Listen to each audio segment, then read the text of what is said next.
Tem uma frase da Nina Simone que eu gosto muito, que ela fala que é dever do artista refletir o tempo, né? Então, tipo, eu acho que isso a gente leva como norteador da nossa curadoria. Então, a gente quer colocar na roda e quer mostrar, divulgar artistas que estão refletindo o nosso tempo.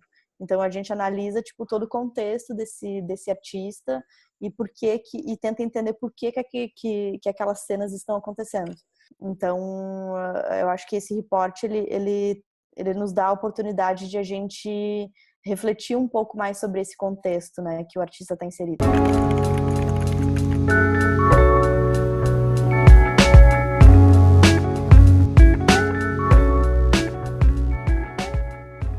Começando mais um NadaSafe.mp3, o podcast do Banana Music Branding.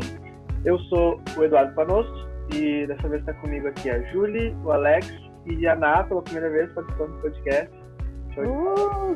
E, bom, hoje a gente vai falar sobre o reporte Música Brasileira para Gringo Ouvir, e esse basicamente é o time que ajudou a montar esse material. Eu não sei se alguém quer explicar o material ou eu posso meio que falar sobre ele. O que você acha? Explica aí, Du, vai lá. Tá.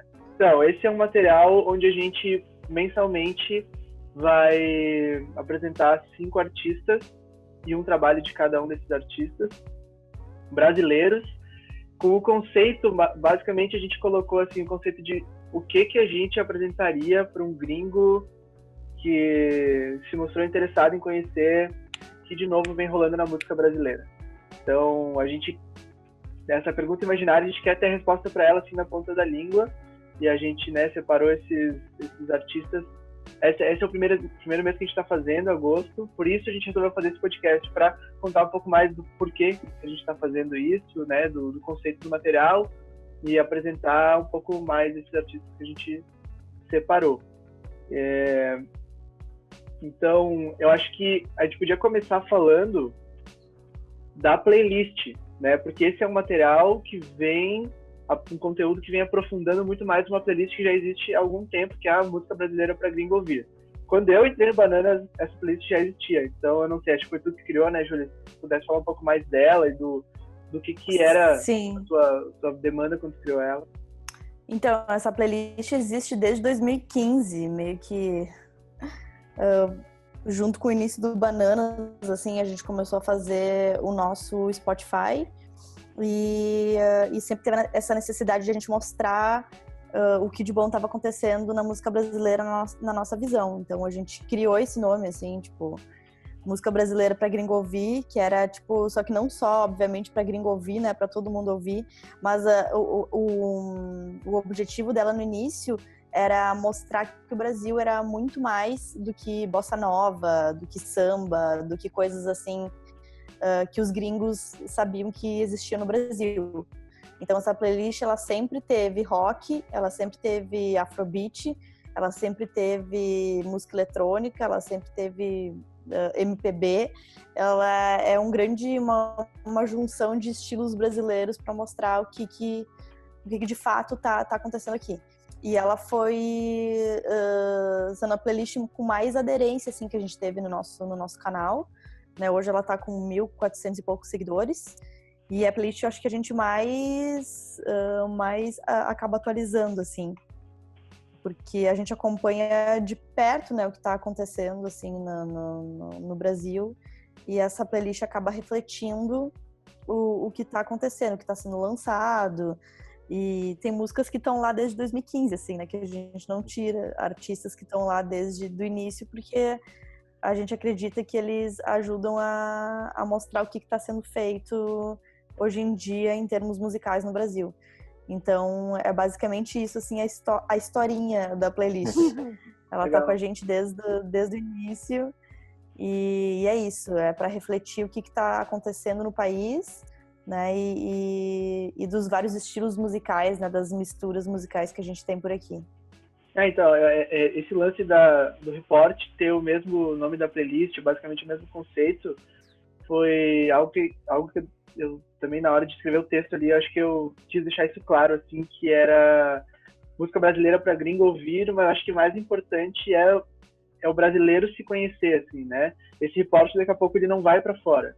Ele vai estar circulando pelo Brasil e talvez seja mais importante, inclusive, a gente se conhecer e a gente entender e a gente saber o que está acontecendo aqui ao nosso redor, né, hoje, do que realmente, sei lá, o gringo, assim. Então, tipo, é um lance que surgiu em 2015 e a gente resolveu aprofundar isso e enfim, gerar um conteúdo através disso, mas também muito para o brasileiro se conhecer. Eu acho que isso que é legal de destacar também. E é um report, uma playlist que a gente acaba disseminando já, né? Porque, tipo, serve de base para vários projetos e clientes que a gente faz. Tipo, são músicas que estão naquela playlist específica, mas também estão tocando em lojas, em campanhas.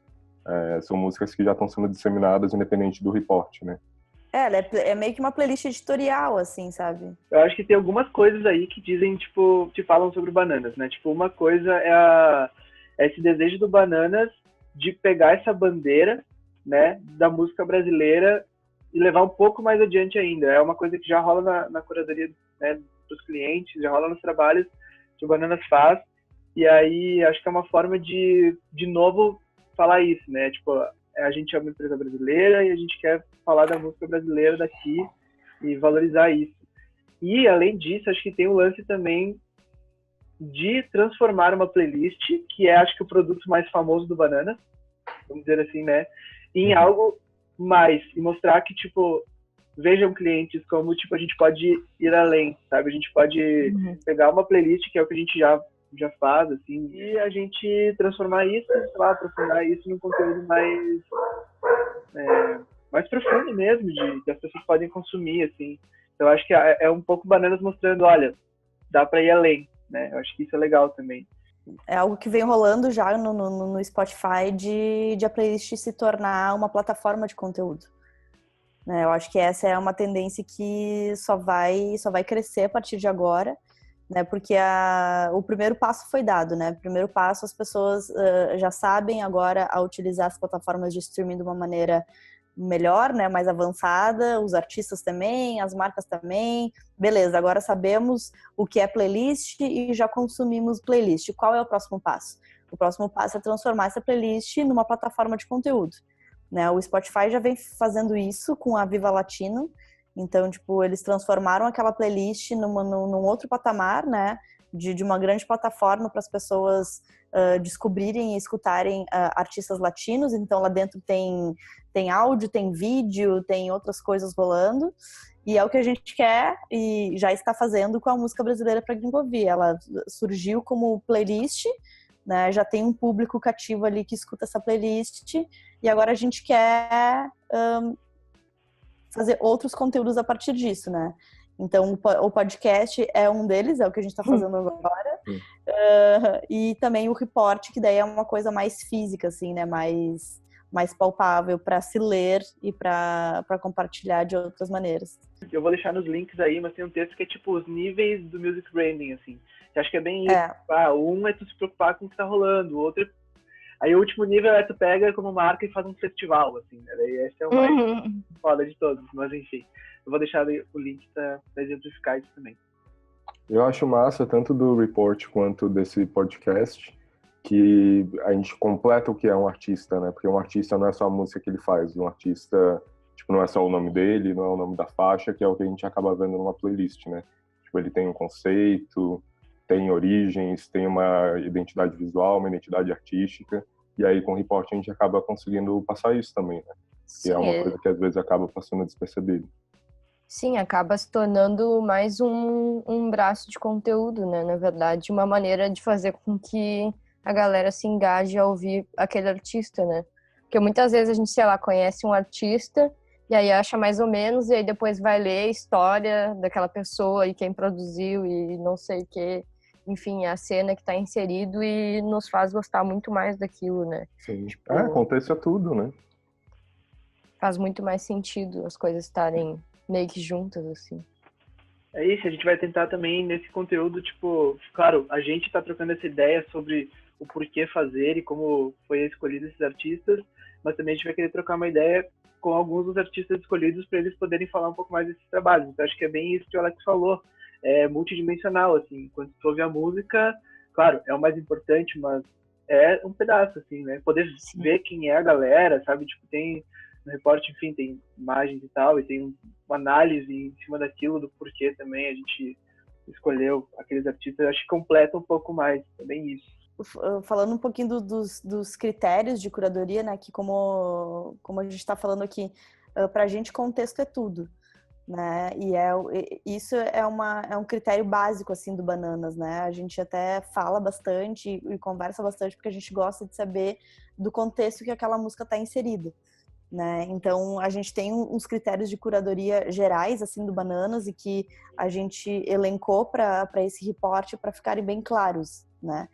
E tem uma frase da Nina Simone que eu gosto muito, que ela fala que é dever do artista refletir o tempo, né? Então, tipo, eu acho que isso a gente leva como norteador da nossa curadoria, né? Então, a gente quer colocar na roda e quer mostrar, divulgar artistas que estão refletindo o nosso tempo. Então, a gente analisa, tipo, todo o contexto desse artista e e tenta entender por que aquelas cenas estão acontecendo. Então, eu acho que esse reporte, ele nos dá a oportunidade de a gente refletir um pouco mais sobre esse contexto, né, que o artista está inserido. Sim. Né? Tipo, de conversar um pouco mais de por que aquela música tá no top 50 do Spotify viral, por que as pessoas estão lotando shows, por que aquilo está sendo falado pro artista, né? Tipo, em que momento que a gente está vivendo e que está sendo refletido por ele. Sim. Né? Tipo, eu acho que também é uma função do Bananas, né? Tipo, ter esse olhar um pouco mais crítico e ter esse olhar um pouco, tipo assim, de fora, né? Que nem no início do podcast o Dudu falou, tipo, é pra gringo ouvir, mas é pro Brasil também ouvir, né? E isso vai circular muito aqui dentro. Sim, a gente quer muito que isso aconteça, porque quando a gente está muito dentro, inserido dentro das coisas, a gente não consegue enxergar direito, né? A gente precisa se afastar um pouco para a gente conseguir ver de fora o que está acontecendo, né? E eu acho que o Bananas, a gente reflete muito como equipe para tentar ter um pouco esse olhar de fora e tentar e conseguir fazer um reporte tipo esse com uma visão mais expandida do que tá rolando. Além da música ali, né, em si. Exatamente. Isso que você falou também da frase da Nina Simone, do dever do artista ser refletir o tempo, é legal também observar, né, que refletir o tempo não é só nas palavras, não é só sobre cantar sobre o Bolsonaro, ou cantar sobre política, ou sobre causas sociais. Tipo, isso também tudo se reflete em sonoridade, né? Exato. Hoje o que permite o disco da Elza Soares ser o que ele é toda uma conjuntura da música brasileira que foi sendo construída ao longo de anos, né? Então, tudo vai se aprimorando e resultando no que é tão belo sobre o Brasil. Acho que a gente podia já falando um pouco sobre os artistas que estão no reporte, né? Que a gente chegou no número de 5 porque a gente pensou, ok, acho que vai ser um número legal de usar mensalmente, né? Que é o objetivo desse reporte. E também algo que a gente consiga também aprofundar e falar um pouco mais, né? Não colocar qualquer um e também conseguir aqueles que a gente coloca, sei lá, falar um pouco mais sobre eles. Vou falar que são escolhidos, talvez na hora que esse podcast saiu, a galera já saiba, enfim, sei lá. Mas a Elza Soares, que acho que dispensa apresentações, né? O Nil, que é um rapper de São Paulo. Catavento, que é uma banda aqui de Caxias do Sul, no caso, minha banda que eu toco, que a gente acabou de lançar um disco. A Maria Beraldo, que é de São Paulo também, né? Sim. E a Carne Doce, que é uma banda de Goiânia. Então, os critérios, eles foram assim, a gente tentou pensar muito em diversidade de tudo, todos os tipos de diversidade, né? De som, de representatividade, de gênero musical, enfim, a gente quis... Dos locais geográficos, né? Locais geográficos, a gente quis dar essa pluralidade. Então é legal porque tem rap, tem uma parada de mais pesada, tem uma parada mais acústica, tem uma parada mais construída, tem uma parada mais individual, né? Acho que, por exemplo, Maria Beraldo é um lance um pouco mais individual, enquanto a Elza Soares é muito plural, tem um time absurdo envolvido naquilo. Então a gente consegue também essa diversidade em todos os pontos. E o lance de ser um trabalho novo, esse novo também ele é um pouco subjetivo, assim, né? Primeiro, a Elza Soares, 87 anos, tá aí, é uma artista nova? Não é? Não sabemos. 50 anos de carreira, né? O que ela tá fazendo, assim, a gente tipo, chegou à conclusão que justifica, né? Justamente por ela ter 87 anos e tá, tipo, lançando um disco tão jovem, tão conectado com o que está acontecendo, isso é novo, sei lá, né, a gente sentiu que isso fazia sentido. Álbuns lançados em 2018 tem 4, o único que não é lançado em 2018 é o do Nil, que é o Regina, que foi lançado em 2017. Só que é um trabalho que até hoje meio que tipo, tá reverberando. Tá reverberando e parece que não veio outra coisa que subiu em cima disso, assim, e deixou pra trás, assim, sabe? Então... O que é legal do Nil também é que ele acabou de lançar um single, né? Então tem mais coisa dele vindo aí, e por isso é importante falar da relevância do disco dele também, né? Do ano passado. Exato. Então esses critérios foram, tipo, super plurais, assim, né? Que fazem com que a gente consiga apresentar uma artista de 87 anos como nova música brasileira e falar de um disco, sei lá, de 2017, que não é necessariamente super fresco, mas que ao mesmo tempo soa ainda, sabe? Trouxe tanta novidade em 2017 que soa fresco até hoje. Não sei se a gente poderia, daqui a pouco, falar sobre cada um mais profundamente. Daqui a pouco a gente poderia se dividir até assim. Eu acho que sim, eu acho que é só, eu acho que pra galera que tá nos ouvindo deixar bem claro, assim, né, dos nossos critérios de curadoria. Eu acho importante a gente deixar isso claro nesse primeiro podcast, né. Bom, a gente falou, né, de do critério principal, que é de contextualizar o artista, né, mas sendo bem didática, assim, né, tipo, os pontos são, a gente analisa o potencial criativo e de inovação, a diversidade, né, que já foi falada, né, não só de gênero, de som, mas de locais geográficos, de tudo, de ter um discurso alinhado com o que a gente acredita, né, como Bananas, porque a gente não vai reverberar algo que a gente também não acredita, né, ter visto show, né, a gente também tenta falar sobre os artistas que a gente já viu ao vivo, enfim, que já não conhece só no disco, né? Porque a gente bem sabe que o artista no disco pode ser bem diferente do que ele é ao vivo. A gente também presta atenção na reputação desse artista, né? O que ele já fez, né? Tipo, o contexto, né? Tipo, histórico de tudo. E se a gente tem se tem como defender o artista, se tem um porquê, a gente coloca esse artista no report. Era mais ou menos essa a nossa discussão, né? Que a gente chegou para chegar nesses critérios, né? Se tem o que falar sobre esse artista, se tem o que defender, é porque ele pode estar nesse reporte. Então é basicamente isso. Esses critérios são legais também porque acabam sendo uma seleção para a gente, tipo, não tem como ter certeza, mas para a gente imaginar que esses artistas possam continuar sendo relevantes daqui a 5 anos, 10 anos, e que eles vão continuar crescendo, né? Tipo, todos esses o legado, né, que eles vão deixar. Exato. Né? Qual é o legado que eles podem deixar? E a gente aposta que eles vão continuar crescendo, né? Vão continuar se aprimorando, vão continuar conquistando mais público, sendo mais relevantes na cena, trazendo mais gente para a cena também, né? Que é o caso da Elza Soares, que é uma artista com essa idade, que se permitiu se renovar. Reúne uma cena, né, na verdade. Exato. É uma das tendências, digamos assim, pensando... E ela acaba virando uma plataforma, né, para a cena paulista. Tipo, eu acho que isso, da Elza Soares, basicamente, já começando a falar dos artistas, assim, acho que o mais legal dela, claro, o disco é ótimo, o discurso é necessário e é um disco bem mais agressivo, por exemplo, do que foi o anterior dela. Mas acho que o mais legal é esse time, assim, que ela montou lá no Mulher do Fim do Mundo. Né? E agora meio que parece que ela continuou com esse time, assim, trazendo composições de gente jovem, da música brasileira também, assim, de jovem, não, mas tipo, né, compositores contemporâneos, assim. Então... A nova guarda, né? Da nova... E aí ela que escolheu o que vai representar o que eu quero falar, sabe? O que eu quero... Então, tipo, foi essa história, assim, que envolve esse disco, acho que é o principal, né? Tanto que a gente fala no report que não é um motivo que faz a Elza e o disco estarem ali, mas sim esse contexto, assim, essa história toda. Uma das músicas mais legais dela, pra mim, que eu acho que é dos anos 80, que é Saltei de Banda, que ela fala, hoje eu sou o meu próprio patrão e ninguém me manda.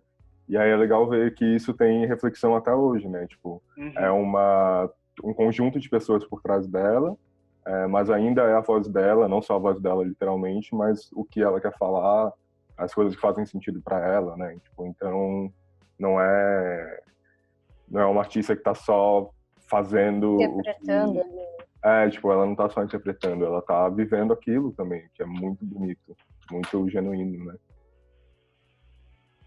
O segundo artista que vai aparecer no report é o Nil, que é um rapper de São Paulo, que já tinha feito algumas... Ele é de Jundiaí. Jundiaí, isso. Eu falo São Paulo, né, do estado de São Paulo.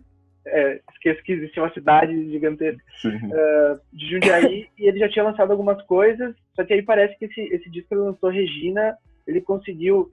super, acho que o que mais se destaca é porque ele é super pessoal, assim, né? Tipo, o disco leva o nome da mãe dele, que tinha falecido há pouco tempo, e aí a capa é um desenho da sobrinha dele, tipo um desenho de criança, assim, e aí no meio do disco tem vários áudios de WhatsApp, assim, da família dele, sei lá, e aí, como é que você tá, não sei o quê, umas coisas, assim, super pessoais, assim, o que conversa com a estética Vaporwave dos beats que ele montou, sabe? Então, ele tem uma voz super estranha, e canta de um jeito meio estranho, e fala coisas muito pessoais, tipo, porra, tô aqui sem luz há um tempo, tô tentando ligar pra companhia de luz e não vem, não sei o quê, conta umas historinhas assim, tipo, né, que vai de coisas muito mundanas que a gente se identifica também, né? E não sei, ele é um cara que soa super ingênuo, assim, sabe? Você vai ouvir o disco. Você sabe quantos anos ele tem? Não sei, mas ele deve ter tipo uns... Uns 20 e pouquinhos, assim, eu acho.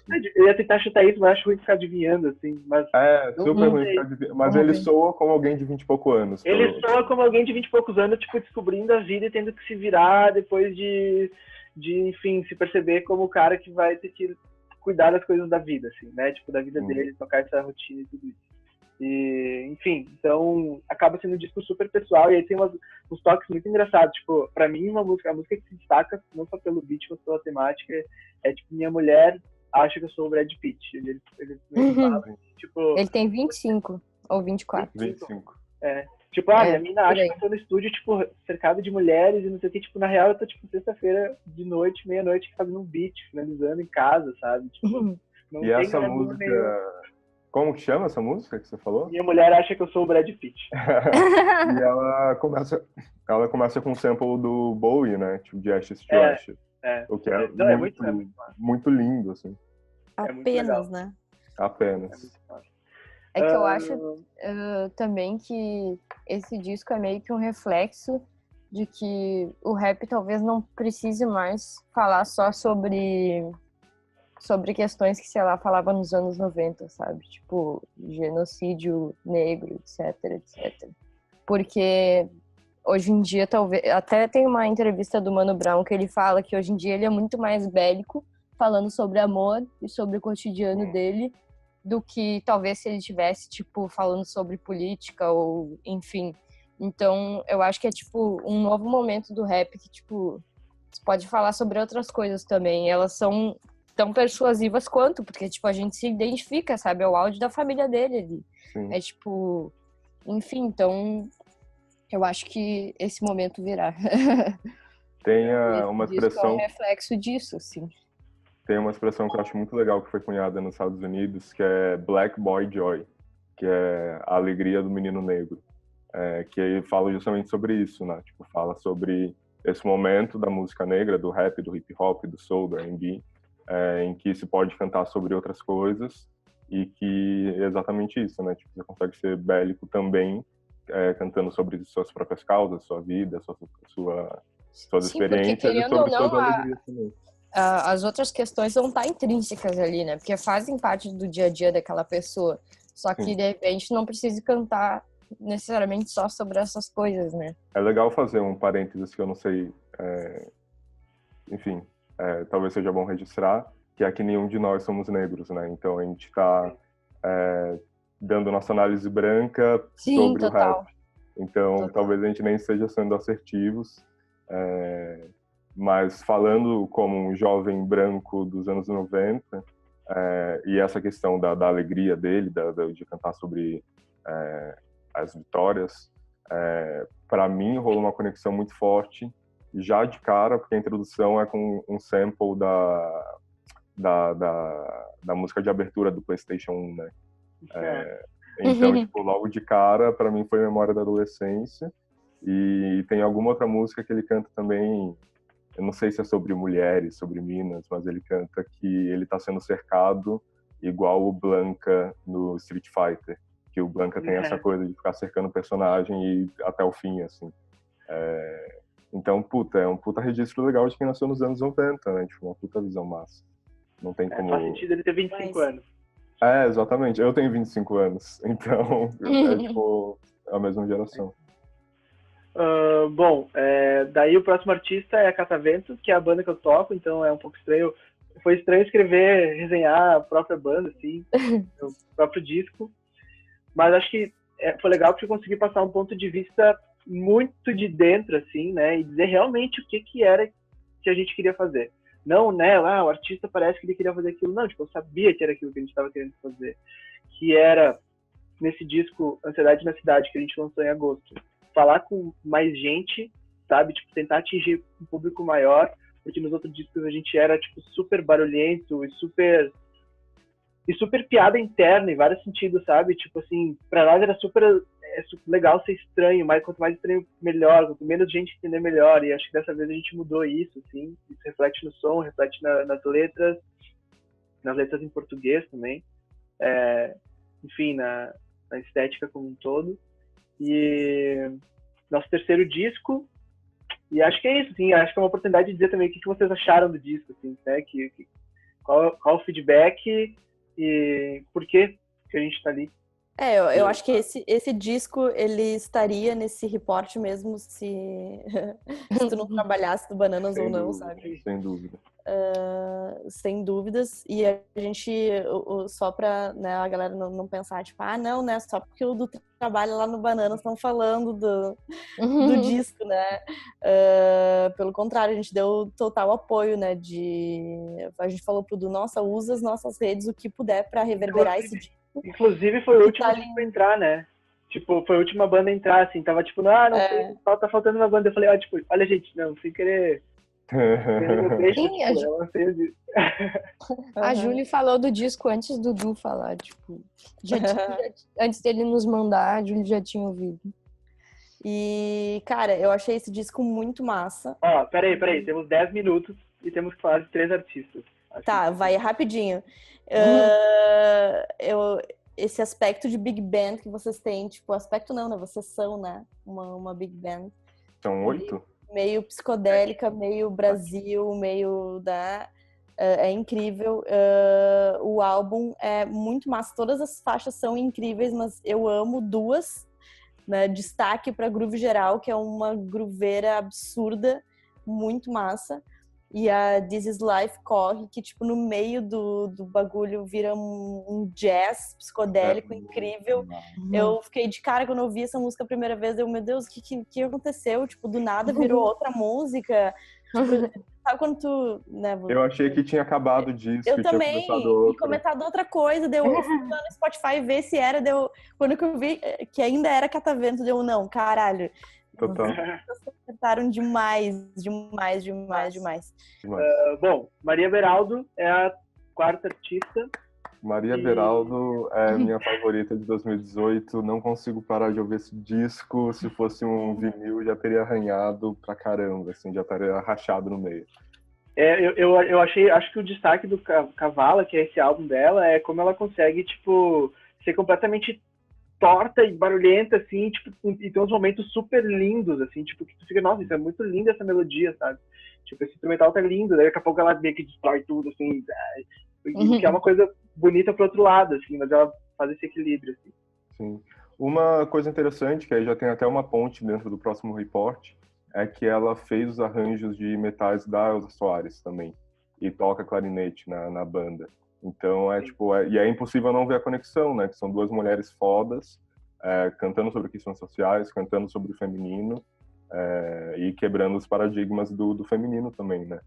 E o lance do Cavalo, que é o nome do disco, o nome de uma música, ela fala que essa característica do cavalo nas mulheres, que foi sendo roubada ao longo dos anos, né? Foram forçadas a serem femininas cada vez mais, ela tentou reapropriar essa força do cavalo e transformou em uma palavra feminina, né? Tipo, em cavala, para conseguir retomar essa força para ela. Que eu achei um papo super, super bonito, assim, que reflete pra caralho o disco dela. Tem, tipo, casa total.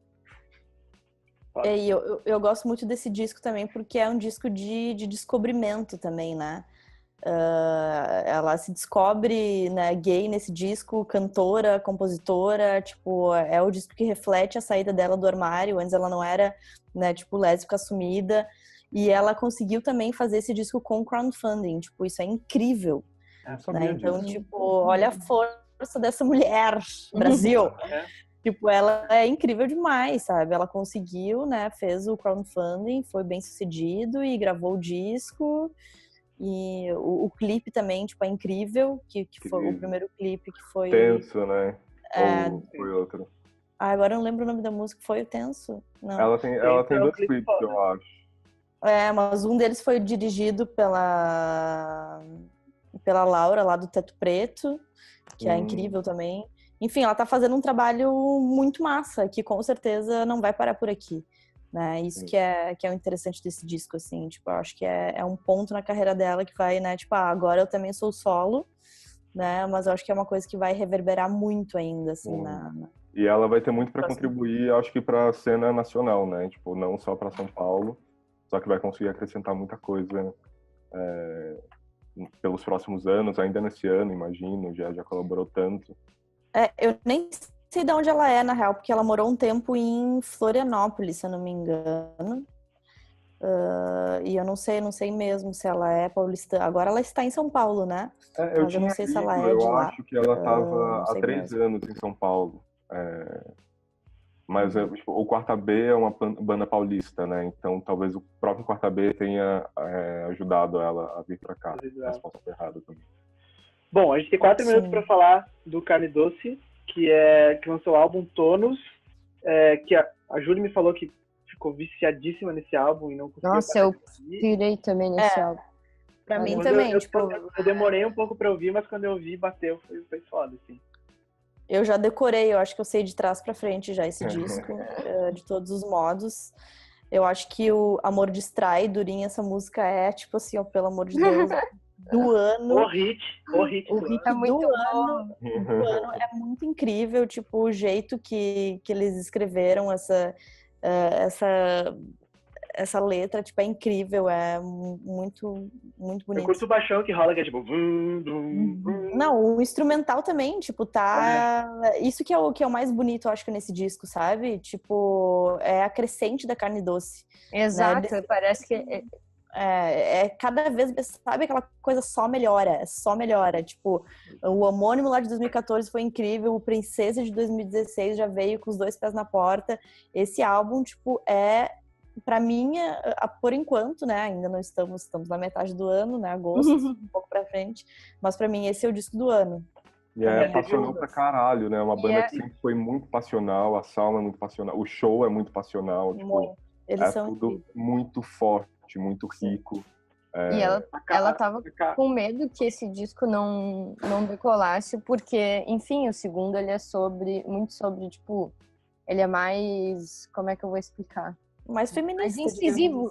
Mas aí que tá. Esse terceiro, ele também é muito feminista, só que ele já vai pra um lado de afeto e tal. Exato. Então, tipo, exatamente, é uma crescente, tá? A gente falou com o pé na porta primeiro, e aí agora a gente pode falar de coisas mais mais íntimas ainda e tal. Eu acho que o que eles fizeram com a capa, o que eles fizeram com os arranjos, o que eles fizeram com as letras é muito bom. E o show também, né? Dizem que tá. E eu destaquei uma coisa no report que eu acho que é super interessante, que uma hora eles parecem Radiohead, outra hora eles parecem Tops, mas, tipo, na maioria do tempo eles parecem carne doce, sabe? E isso com uma banda nova como eles estão é super raro e muito invejável. Tipo, não, isso é carne doce, só que, tipo, melhorado, assim, entende? Então é realmente isso, essa crescente. Assim. Se tu ouvir os 3 discos, tem a identidade deles, só que só foi mudando conforme a temática, enfim.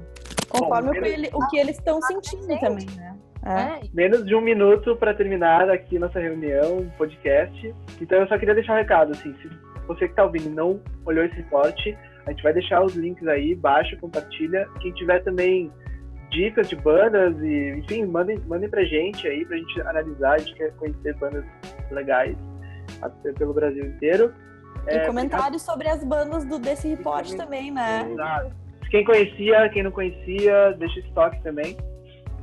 E, enfim, setembro tem mais. É isso aí. É Dá isso vontade aí. de falar por 3 horas, mas então...